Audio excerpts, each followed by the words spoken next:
Quick question. If post-Wano Luffy fought post-Wano Zoro, who would win in that fight? Assuming Luffy can't use his Devil Fruit Awakening. Who do you think will come out victorious in that epic battle? Let me know your answer in the comments below. Anyway, on to the video. God is dead. Humanity worshipped arcane engineering until they turned themselves into slaves.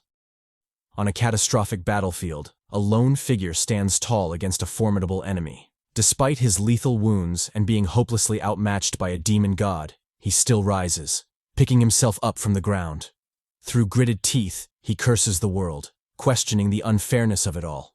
The demon god, unfazed by his dying rants, raises his sword, its crimson aura enveloping the blade, ready to strike. Yet, the figure refuses to resign himself to fate and charges at the demon god, sword drawn, determined to go down fighting. With grim determination, he yells his final battle cry, his sword flashing toward the demon god.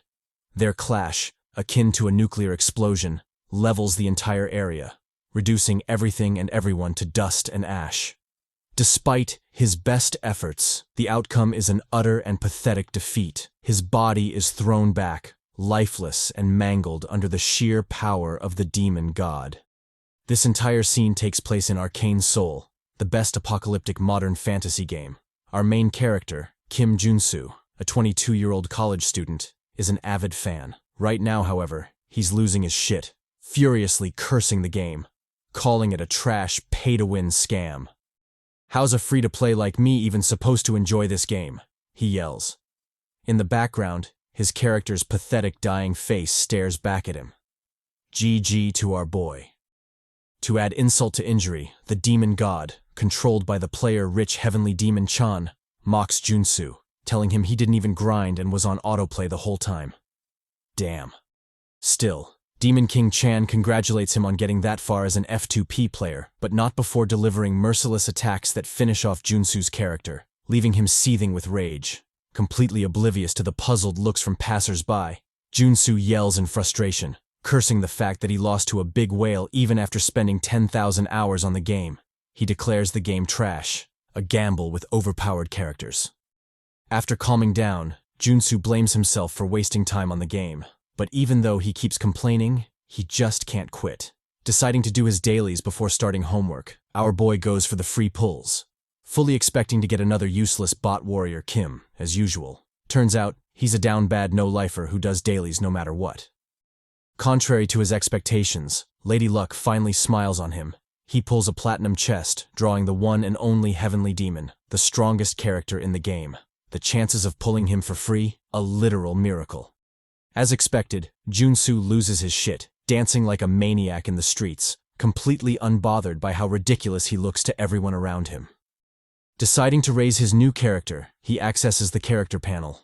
In Arcane Soul, you can either grind to level up your characters or take the easy way out by sacrificing the ones you've already leveled up as EXP. Naturally, our boy, with a nefarious grin, chooses the easy route, using his precious warrior Kims to boost the heavenly demon. As the EXP meter rises, he bids farewell to his warrior Kims. No longer envying the typical whale players, he's a heavenly demon owner now.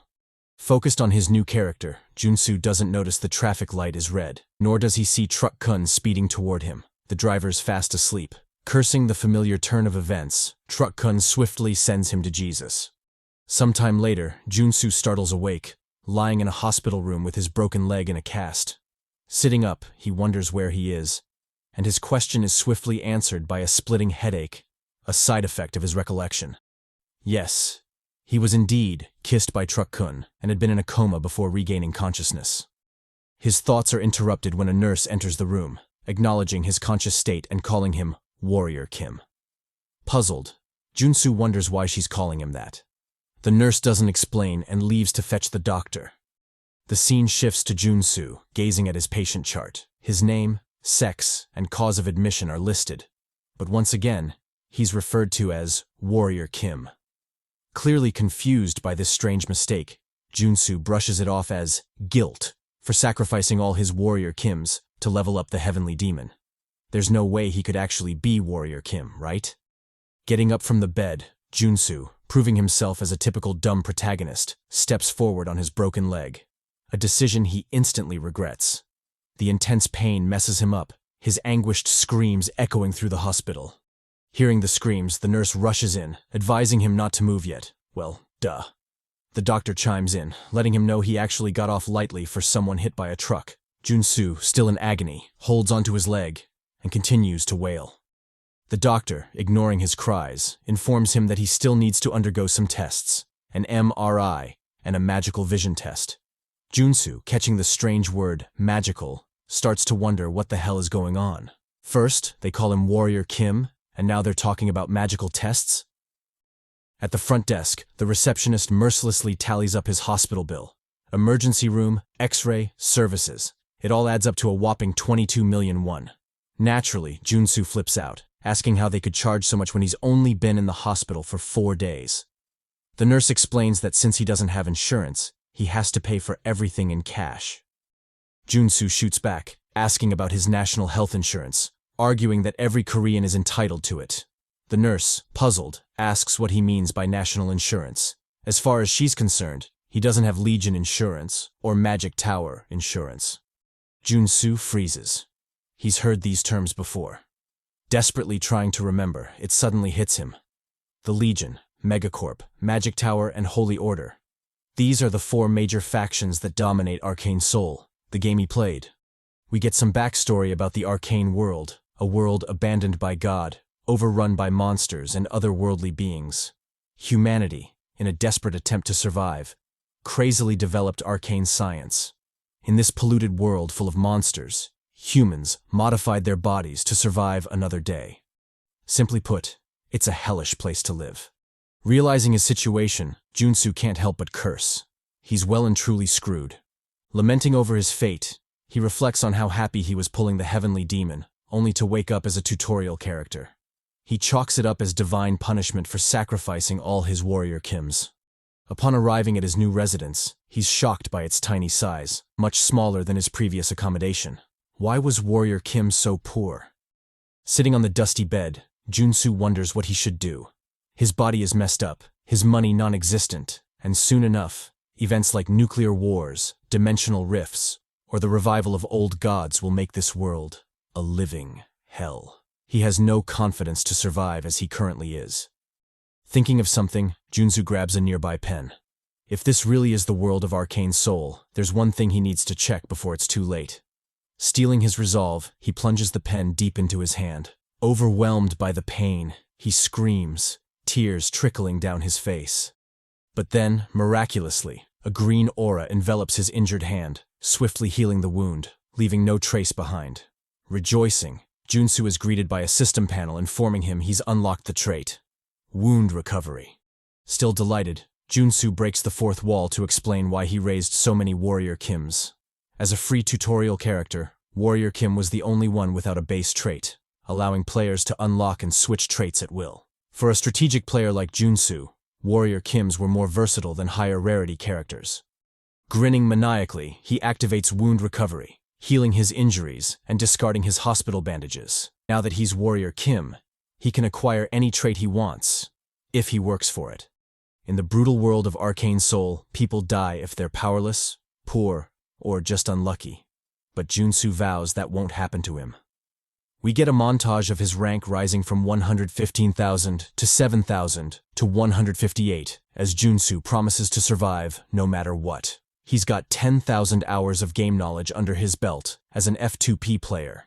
And, most importantly, the body of warrior Kim. At the player personnel office, Joonsoo, now dripped out, meets with the boss. The gaunt man, casually glancing at his application, asks if it's his first time there. Joonsoo confirms, stating that he's planning to join the mana purification business. Internally, he thinks about how important it is to earn some money in this trashy gacha game. And since his body is all he has to rely on, this is the only way to make big bucks. The boss, wearing a smug expression, leans back, props his feet on the desk, and asks if Joonsoo knows what dungeon clearing really means, beyond its fancy title of mana purification. The boss, who turns out to be Choi Seonsu, the director of player personnel, clearly enjoys being condescending. Joonsoo humbly replies that he does. Seonsu, eyeing his chart, remarks that there's nothing in his record to suggest that he knows the reality of the job. Joonsoo breaks the fourth wall, saying that he definitely understands what the crappy job involves. He explains that contaminated mana is the reason monsters have overrun Arcane Soul. Unlike the typical monster battles in dungeon gates we're accustomed to in other manhwas, dungeon clearing here means literally cleaning up the trash that emits large amounts of contaminated mana. They're more like glorified labor workers, fighting with shovels instead of swords. However, prolonged exposure to contaminated mana can lead to death or, worse, mutations, making the job extremely dangerous, which is evident from the somber look on Joonsoo's face. Joonsoo, accepting his application, informs Joonsoo that once enough people arrive, he'll be assigned to a team. With a serious expression, he asks Joonsoo if he's sure about his decision, warning him that many people hoping to make quick cash end up dead, or dead inside. Our Chad, however, just grins, telling Joonsoo not to worry. He even jokes that he might end up better than the boss, which clearly irritates Joonsoo. Ignoring the boss's puzzlement, Joonsoo flashes a creepy perverted grin, thinking to himself that working his ass off as a free-to-play player is his specialty. He's a veteran with over 10,000 hours of playtime. Damn. And here I was thinking my 1,000 hours in Elden Ring was impressive. The scene shifts to Joonsoo's first encounter with Deer, the team leader. The horny bastard immediately questions if Joonsoo is the shitty newbie joining the team. Joonsoo, still humble, confirms his assignment. Unimpressed, Deer grabs him by the collar, warning him that this isn't a playground, and that he doesn't sense any real determination in Joonsoo's eyes. In a darker tone, he tells Joonsoo not to expect any help if he starts mutating. At the first sign, he'll be killed by Deer's own hands. Our boy, completely unfazed by the hazing, nonchalantly replies that he understands. He thinks to himself that scaring the newbie is real in both games and reality. What puzzles him, though, is why Deer, an R-ranked character in the game, is there especially without his usual mutated legs. Their intense standoff is interrupted by a third party, who tells Deer to ease up on the newbie since they're already understaffed. This is Hedgehog, a veteran with 5 years of dungeon cleaning experience. Deer, still bitter, brushes it off, stating that it would only matter if Joonsoo proves to be helpful. Otherwise, he's more likely to be a nuisance. Turning to the group, Deer tells them to hurry. They have 4 days to clean up 5 contaminated sites. As they depart, Joonsoo comments under his breath about Deer being harsher than in the game. Hedgehog, trying to console him, says not to take it too personally. Deer might seem rough, but he's actually kind on the inside. Joonsoo reluctantly accepts this. The scene switches to the group standing before the dungeon entrance. Even outside, the stench from the dungeon is unbearable, and some members retch, claiming they'll never get used to it. Deer calls out, telling the group to get ready. He taps his access card and the dungeon door slides open, unleashing a foul smell that hits them head-on. Deer orders everyone to get into position, and the squad, like seasoned veterans, takes their places, shovels in hand. As they enter, strange green slimes slither across the heaps of trash, charging at the squad. The slime's ghostly, haunting appearance sets the tone. Cleaning contaminated mana essentially means eliminating these slimes, low-rank monsters that, while weak in combat, are dangerous because their cores must be found and destroyed. One cleaner demonstrates this by attacking a slime, but it simply splits in two, mocking the squad. Although there are shouts reminding them to find the cores, the group curses as they struggle, knowing that if they don't find them soon, they'll all be contaminated. Joonsoo, like a knight rushing to the rescue, sprints through the dungeon. Jumping high, he raises his shovel and, apologizing to the squad, warns that he won't take responsibility for what happens next. He slams the shovel down between a hunter's crown jewels, causing a mini explosion that obliterates the creature. Pleased with his strike, Joonsoo grins ominously and muses that he's just getting warmed up, completely ignoring the traumatized hunter behind him. As he races through the dungeon, Joonsoo blitzes the slimes, dispatching them with precise, deadly strikes. With each swing of his shovel, another slime falls, leaving only their golden cores as evidence of their worthless existence.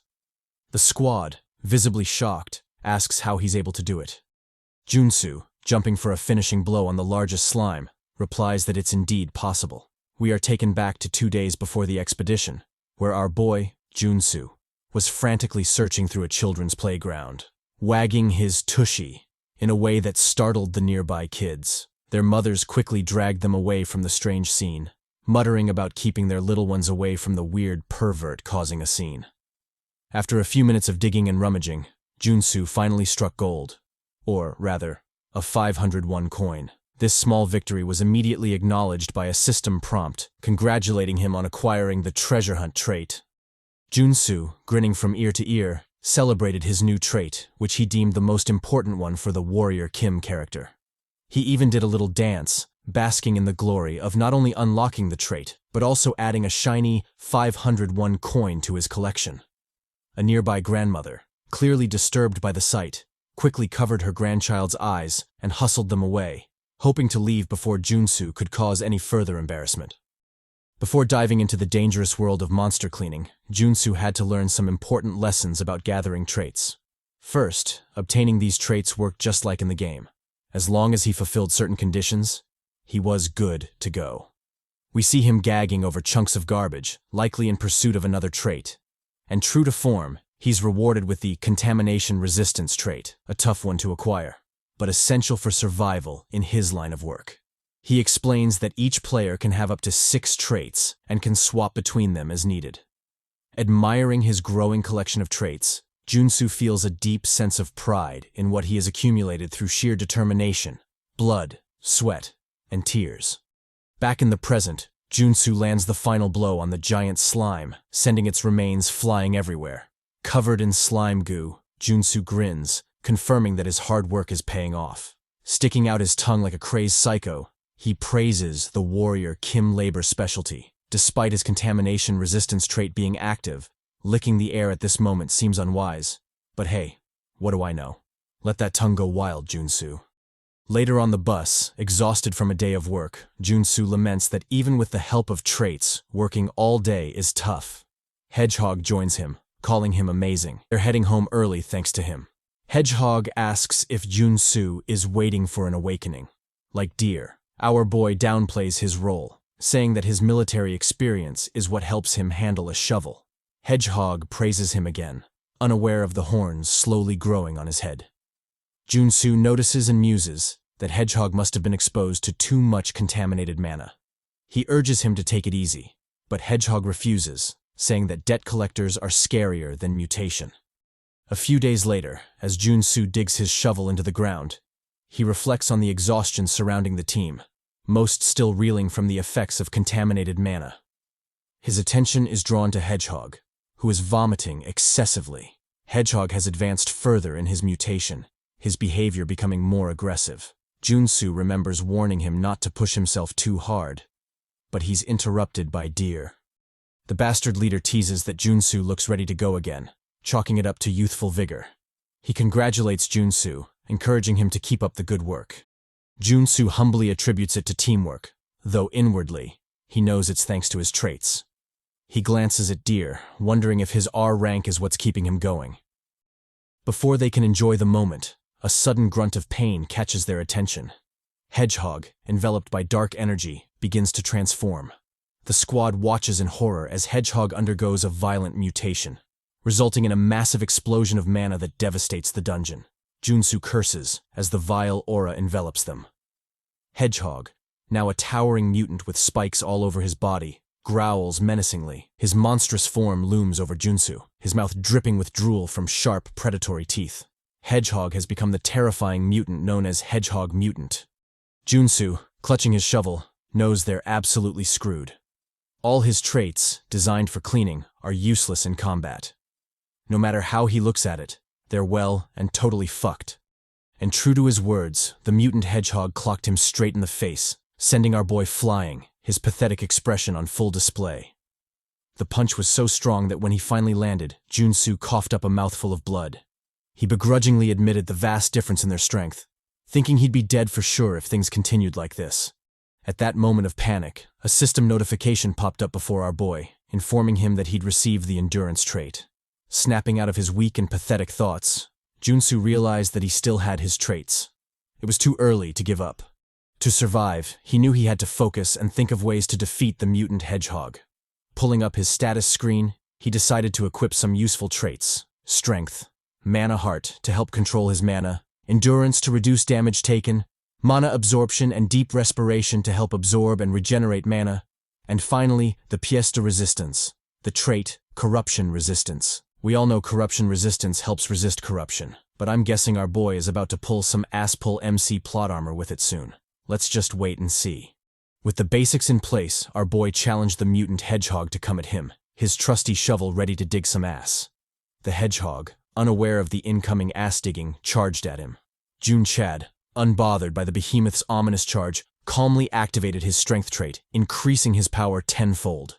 His shovel, now glowing an intense green from the enhancement, smacked the hedgehog, sending the giant beast flying like a rag doll.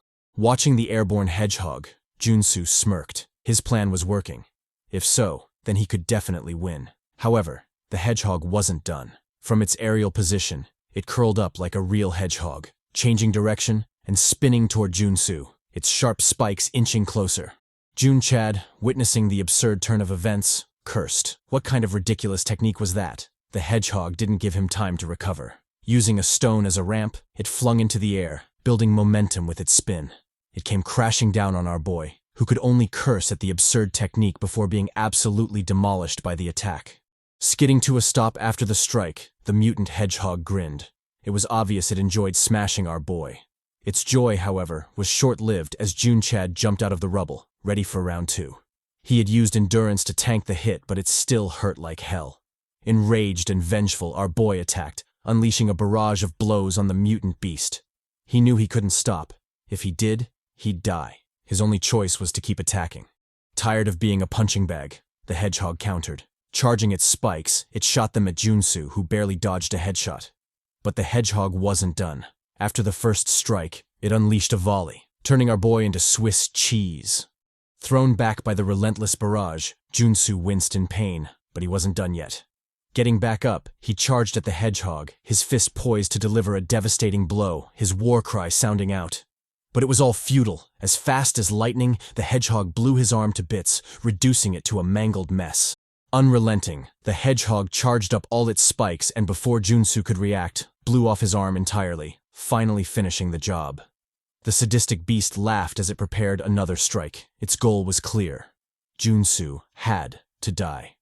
Crying pathetically on the ground, our boy cursed, realizing he really couldn't win this fight with Warrior Kim. He braced for the final attack, a dust cloud spreading as it landed. We get a flashback to our boy before he became an NPC. Back then, playing the game had been easy. All he needed to do was click a button and his character would hunt down monsters. He never thought about how his character felt. He simply pushed them to the extreme for efficient training. But now he understood. It took real suffering to achieve even a mediocre trait. As the dust settled, we see that our boy has pulled out the big guns. Literally. He managed to stop the hedgehog's strike. Before the behemoth could react, Joonsoo countered, landing his own blow and sending the beast flying. As the camera zooms out to reveal his new, juicy transformation, Joonsoo thinks there's no winning without paying a price. A new trait unlocked. Mutant Muscle. We learn that Joonsoo had been going for those reckless attacks to unlock this trait, which requires surpassing the limit while having Mana Heart and Strength traits activated. All the suffering was for this moment. Now, in his Popeye form, Joonsoo confidently met the hedgehog in open combat, casually blocking its attacks. He unleashed a barrage on the beast, taunting it, daring it to strike back. The hedgehog responded, pulling yet another absurd ass-pull move. Sharp spikes sprouted from its fists as it nailed our boy to the ground, humbling him quickly. Joonsoo, now looking like Swiss cheese, coughed up blood. Cursing, he realized the hedgehog hadn't been using its full strength this whole time. His body was in a pathetic state. Seriously, how is this dude still alive? Capitalizing on his dreadful situation, Joonsoo unlocked another trait. Or rather, another Deus Ex Machina, Mutant Body. As his body squirmed and rapidly regenerated, he got up, thanking the mutant hedgehog. Because of it, he had managed to grow even stronger. Wasting no time, he locked hands with the hedgehog, entering a contest of pure strength. Finally, they were on equal footing. As the two behemoths clashed, the ruckus woke up Deer, the bastard leader. Shaking off his drowsiness, he couldn't believe what he saw. Warrior Kim and the mutant hedgehog going at it, blow for blow, cheek for cheek. He wondered if Warrior Kim was some kind of superhuman, How else could he fight a mutant on equal terms? Back in the fight, their clash ended in a draw, with both parties being pushed back. CHADY, getting back up, lamented that it wasn't going to be easy. Although his size had caught up to the hedgehogs, he knew that if things continued like this, he'd soon be at a disadvantage. Gazing at the enraged hedgehog, he realized he had to take a gamble.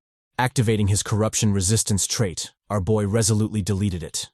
To Deer's horror, Joonsoo began undergoing a horrific transformation, his flesh squirming grotesquely before taking on a crimson hue. Amid the madness, our boy yelled, letting his chaotic aura spread out in waves. To everyone's surprise, a magic circle manifested before Joonsoo, rapidly gathering energy. Going on the offensive, he unleashed a devastating laser attack on the hedgehog, leaving it completely helpless. The attack sent the mutant beast flying across the battlefield, crashing into the dungeon wall. Deer, bearing witness to all this, was shocked. Gazing at the menacing red mutant, he wondered, had Joonsoo become a monster after fighting one? Was that even possible? Our boy, sporting a toothy grin, relished his new form. The mutant warrior Kim had finally been unlocked. Deer, the bastard, wanting none of CHADY's smoke, skedaddled at the majestic sight of our boy. He crawled away in panic, trying to put some distance between himself and Joonsoo. Is it just me? Or does this look like one of those down-bad pornhuas where the MC gets absolutely violated by a giant demi-human? Forget it, I'm just tripping. However, our mutant Chad wasn't going to let him go that easily. Reaching out, his giant hand sought out the trembling Deer, who was practically shitting himself by now. Resigning himself to his fate, Deer closed his eyes, waiting for the worst to happen. However, it never came. Instead, violent coughing and gagging ensued, greatly puzzling Deer. Curious, the bastard leader opened his eyes, trying to figure out what was happening. To his shock, CHADY was back to his human form. Of course, he still possessed weapons of mass destruction, those abs. Joonsoo, exhausted from the fight, collapsed. Though barely, he had managed to kill the hedgehog and survive yet another day. We get a bit of backstory on our boy's battle IQ. Of course, it's nothing like Klein, Eamon, or Adam, but it'll do. We learn that corruption resistance acts as the last line of defense. When in possession of the mutant body and mutant muscles, if you delete corruption resistance, you will mutate. The common belief is that once you turn into a mutant, you cannot change back, but Joonsoo knew otherwise. He knew he'd be able to switch his trait back as long as he could think clearly, even for a bit. Gambling on that, our boy deployed his big brain ploy. In the midst of the maddening transformation, when overwhelmed by chaos, he focused long enough to switch out the mutant trait for corruption resistance, barely keeping his sanity. Later on, in the dead of night, we see our boy tapped out. The transformation had taken a heavy toll on his body, something he didn't want to experience ever again. However, it was all worth it. He had defeated a mutant, and it was finally time to cash in. Holding the level 1 mana core, our boy flashed the creepiest, most perverted smile ever. Yup, it was definitely worth it. Doing cleanup work was indeed hella profitable.